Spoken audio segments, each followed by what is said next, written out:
शुरू में तो सस्ते दिखते हैं लेकिन बुक करते करते महंगे हो जाते हैं। कुछ प्रोडक्ट्स पर सेल का ऐसा माहौल बनाया जाता है कि जैसे आपने अगर इसे नहीं लिया, अभी नहीं लिया तो अनर्थ हो जाएगा, या फिर ये चीज कभी मिलेगी नहीं, स्टॉक आउट हो जाएगी, ये सेल दोबारा वापस नहीं आएगी। ये सब डार्क पैटर्न्स हैं और सरकार की अब इस पर पैनी नजर है। आज इसी मुद्दे पर चर्चा करेंगे, समझेंगे डार्क पैटर्न को। सरकार इनके खिलाफ फाइनल गाइडलाइन लाने वाली है, उसमें क्या है ये भी बताएंगे। तब तक आपको कैसे बचना है इस ट्रैप से, इस पर भी होगी हमारी नजर।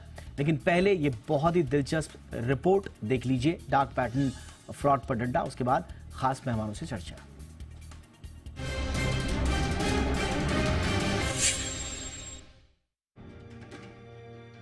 क्या आप ऑनलाइन शॉपिंग में प्रोडक्ट या एयरलाइन टिकट देखते वक्त कुछ और दाम और खरीदते खरीदते बढ़े हुए दामों से परेशान हैं?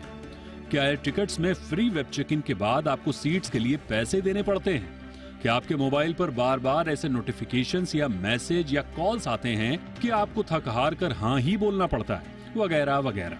अगर आपके साथ भी ये सब हो रहा है तो आप डार्क पैटर्न का शिकार हैं। ऑनलाइन ग्राहकों को धोखा देने या उनकी पसंद में हेरफेर करने के लिए इस्तेमाल की जाने वाली इसी जटिल रणनीति को डार्क पैटर्न कहा जाता है।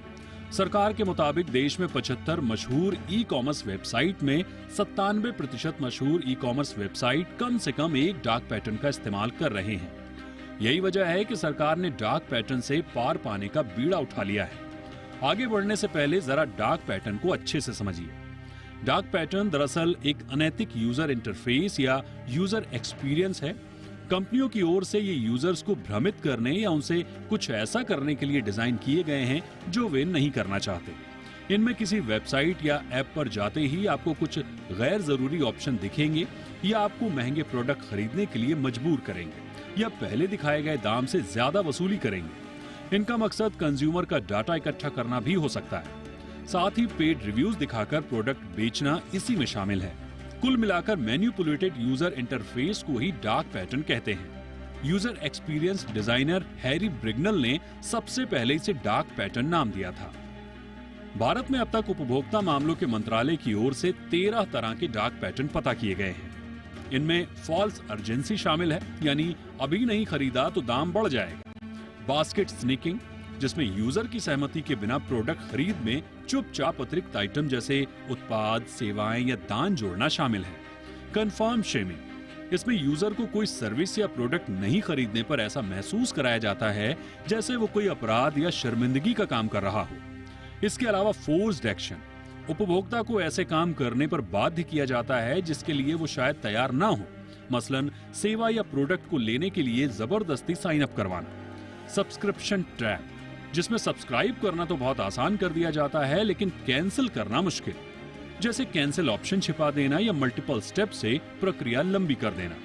इसी तरह इंटरफेस इंटरफेरेंस, इसमें ऐसी टैक्टिक्स का इस्तेमाल किया जाता है जिससे यूजर के लिए अनसब्सक्राइब करना, अकाउंट डिलीट करना भी मुश्किल हो जाता है। इसके अलावा बेट एंड स्विच में प्रचार किसी और प्रोडक्ट का होता है और पहुंचाया जाता है लो क्वालिटी का दूसरा प्रोडक्ट।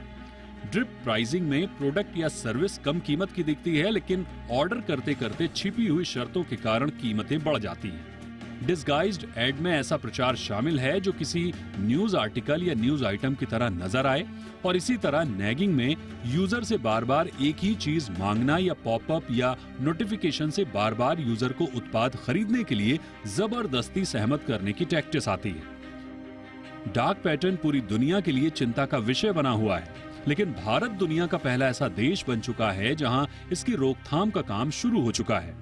सरकार ने इस पर जो गाइडलाइन जारी की थी उस पर सुझाव मांगे गए हैं, उन्हें जल्दी फाइनलाइज कर दिया जाएगा। लेकिन तब तक अगर आपके साथ डार्क पैटर्न के जरिए धोखाधड़ी होती है तो कंज्यूमर हेल्पलाइन पर जरूर शिकायत करें, क्योंकि सीसीपीए भी अनफेयर ट्रेड प्रैक्टिस की तरह कड़ी कार्रवाई कर सकती है। ब्यूरो रिपोर्ट, जी मीडिया।